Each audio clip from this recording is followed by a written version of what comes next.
Salut à tous, Kwame Sport, j'espère que vous allez bien, peu importe l'heure et l'endroit où vous regardez cette vidéo. Avant de commencer, cliquez sur like, abonnez-vous et activez la cloche de façon à être tenu au courant quand je posterai de nouvelles vidéos. Vous savez, durant l'année, il y a deux dates très importantes pour la boxe et surtout pour les Mexicains. Il y a le premier week-end de mai qui symbolise quelque chose pour les Mexicains, mais j'ai oublié quoi. Et c'est un gros week-end, c'est l'équivalent du Super Bowl pour la boxe. Mais on a aussi le deuxième week-end du mois de septembre, qui, si le premier week-end de mai, c'est le Super Bowl, le deuxième week-end de septembre, c'est l'All-Star Game. Voilà à quel point c'est important dans l'année. Voilà les dates du premier week-end de mai et la date du deuxième week-end de septembre. Mais cette année, l'UFC a décidé de perturber tout ça. Oui, l'UFC 306 se passera aussi à Las Vegas, parce que les gros combats sont toujours à Las Vegas pour les dates de mai et du mois de septembre. Ils ont décidé de challenger directement la boxe.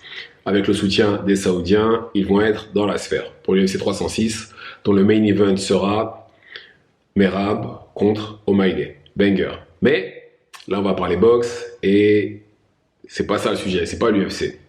Là, on va parler du combat entre Edgar Berlanga et Canelo Alvarez. Alors, c'est un combat pour la défense des ceintures de Canelo Alvarez. Maintenant, il n'est plus champion incontestable, mais il lui reste quand même 3 ceintures. La ceinture WBA, la ceinture WBC et la ceinture WBO.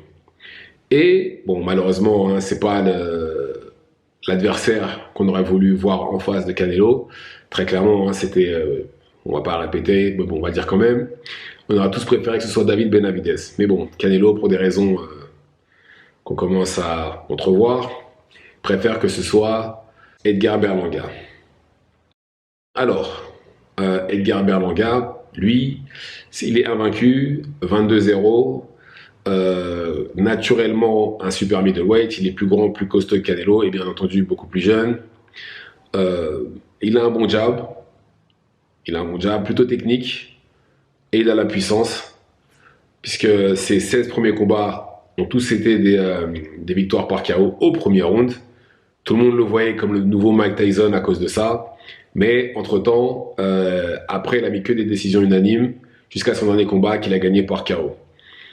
Alors, plutôt bon techniquement, comme j'ai dit, il a la puissance. Il a un bon 1-2 aussi. Mais par contre, des fois, enfin même pas des fois, souvent sa défense est un peu trop ouverte et il se fait contrer.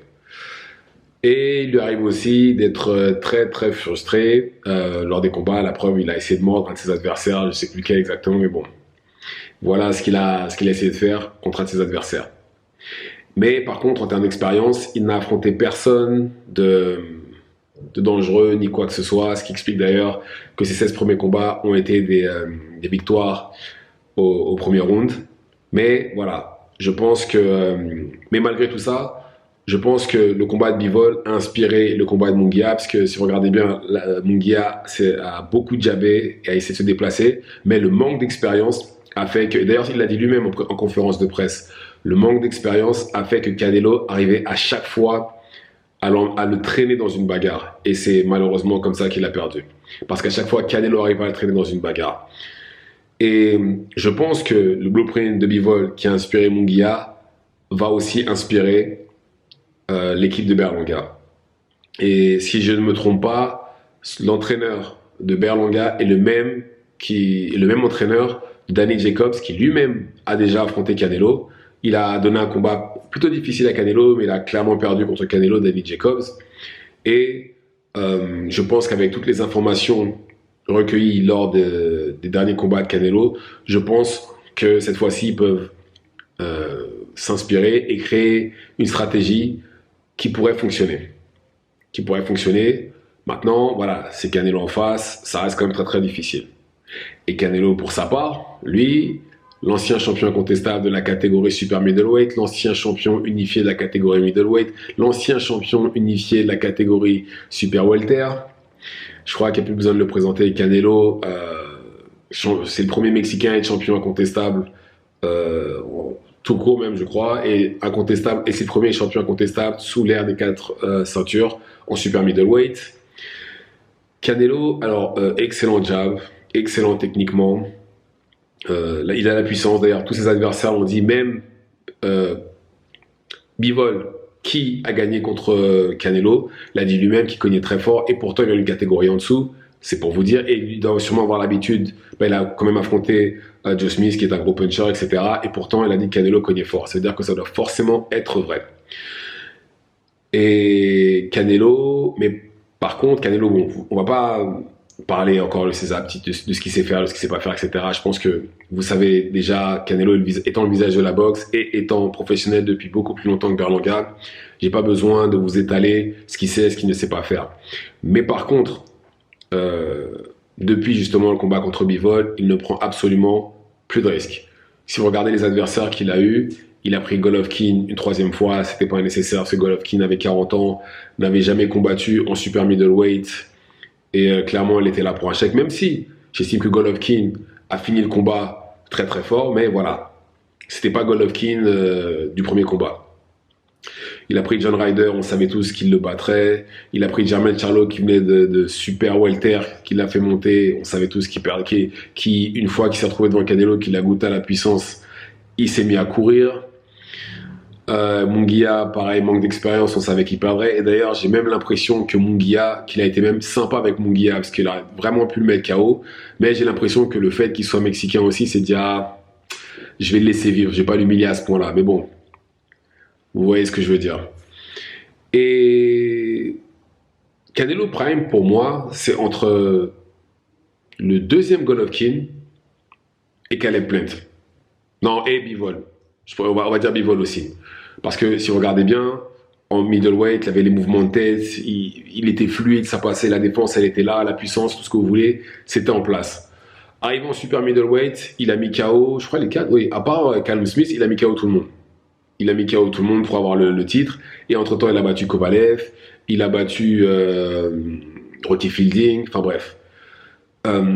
Mais après sa défaite contre Bivol, pour moi, le troisième Golovkin, ça montre le début du déclin de Canelo, malheureusement. Pour moi, c'est à partir de là, je trouve qu'on a vu plus ou moins Canelo ralentir. Parce que vous regardez le combat contre Golovkin, ça va. Déjà, bon, il a clairement gagné, ça, il n'y a pas de débat là-dessus. Mais si vous regardez la fin du combat, ça se voit clairement qu'il avait plus de jus, Canelo. Ça se voit clairement qu'il avait plus de jus. Et je pense que... et puis, en plus, et après, quand vous regardez les combattants qu'il a affrontés derrière, et même certaines choses qu'il ne fait plus, qu'il faisait avant, comme par exemple les mouvements de tête, ils ont complètement disparu. Donc, contre Munguia, si il avait un peu plus d'expérience et qu'il était un peu plus discipliné, il aurait pu le battre. Il aurait pu le battre, je suis désolé, parce que clairement, les jabs et les bras arrière fonctionnaient contre Canelo. Mais voilà, encore une fois, comme il l'a dit lui-même en conférence de presse, Canelo arrivait à chaque fois à l'attirer dans une bagarre. Vous savez, après, Canelo, on parle quand même de quelqu'un qui est professionnel depuis qu'il a 15 ans, donc forcément, et il a pris tous les styles. Il a pris Floyd Mayweather, il a pris Lara, il a pris Kovalev, il a pris absolument tout le monde sur son chemin, ce qui fait qu'il a accumulé énormément d'expérience. Mais le fait aussi, il n'est pas vieux Canelo. Canelo a 34 ans depuis le mois de juillet. En vrai, il n'est pas vieux, puisqu'il a 34 ans, c'est pas énorme pour un boxeur, surtout en super middleweight. Mais on parle de quelqu'un qui est professionnel depuis qu'il a 15 ans. Il en a vécu des guerres, Canelo. Il en a vécu des training camps. Il en a vécu des sparring. Donc forcément, au bout d'un moment, ça commence à se voir. Et là, je pense qu'on est en train de voir justement le Canelo qui est en train de ralentir, comme je l'ai dit. Mais euh, malgré ça, je pense que... déjà, plus simple. Canelo a il a 61 victoires, Canelo. 22 par décision, 39 par KO. Il a autant de victoires par décision que Berlanga n'a de victoires tout court. Et il a plus de victoires par KO que Berlanga. Et je pense très clairement que malgré que Canelo soit diminué, soit moins fort qu'avant, parce que très clairement, je pense qu'il est moins fort, je pense que le résultat sera le même que contre Munguia. Je pense pas qu'il le mettra KO, même si la défense de Berlanga est ouverte. Il est plus grand, plus costaud que Canelo. On sait tous que ça ne veut rien dire contre lui. Mais je ne pense pas que Berlanga puisse faire quoi que ce soit contre Canelo. Je pense qu'il y a une raison Je pense que Canelo est juste beaucoup plus fort que lui et va le savoir dans le ring. Et en plus de ça, Canelo énervé, parce que visiblement il n'aime pas Berlanga. Il veut absolument finir avec lui. Il l'a dit dans la conférence de presse. Et d'habitude, c'est pas le genre de choses que l'on entend et que l'on voit chez Canelo. Mais là, je pense qu'on va voir Canelo très très énervé et qui va justement essayer d'en finir avec Berlanga.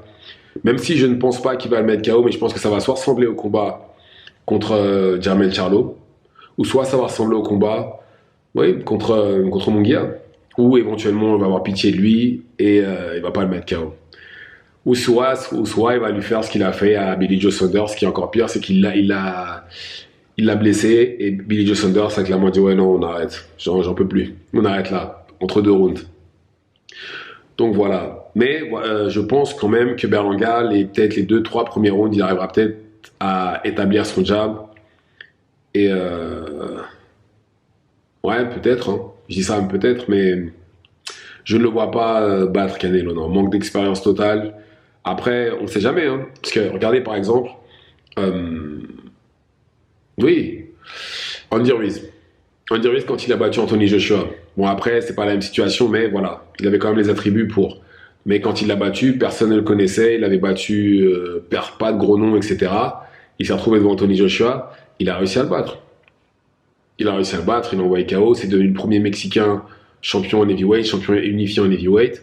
Donc je pense que voilà, ça reste un sport de combat, donc il a forcément ses chances, c'est ça que je veux dire. Mais là, tout de suite maintenant, si je devais parier ma maison sur quelqu'un, ce serait Canelo. Je pense que Canelo, avec toute l'expérience qu'il a accumulée durant toutes ces années-là, je pense qu'il peut, je pense qu'il va le battre. À moins que Canelo devienne vieux, mais vraiment vieux d'un coup. Et qu'il bouge vraiment, enfin déjà qu'il bouge plus la tête, mais s'il la bouge plus du tout et que défensivement ça va plus du tout, là il va perdre. Mais là le Canelo qui a battu Munguia bat Berlanga. Et je pense que Berlanga n'est pas prêt pour les coups dans les côtes et les contres quand il va essayer lui-même d'aller au corps. Parce que Berlanga est très très bon pour les coups au corps. Il est très très bon pour ça, mais je pense que quand Canelo est très très rapide, excellent contreur. Donc je pense qu'il arrivera peut-être à toucher une, deux fois, mais la troisième fois il n'y aura pas. Et après, une fois qu'il aura contré, je pense même qu'il va devenir tout timide. C'est comme ça que je vois les choses. Dites-moi ce que vous en pensez dans les commentaires. Activez la cloche de façon à être tenu au courant quand je posterai de nouvelles vidéos. Et c'est tout pour moi. Ciao ciao.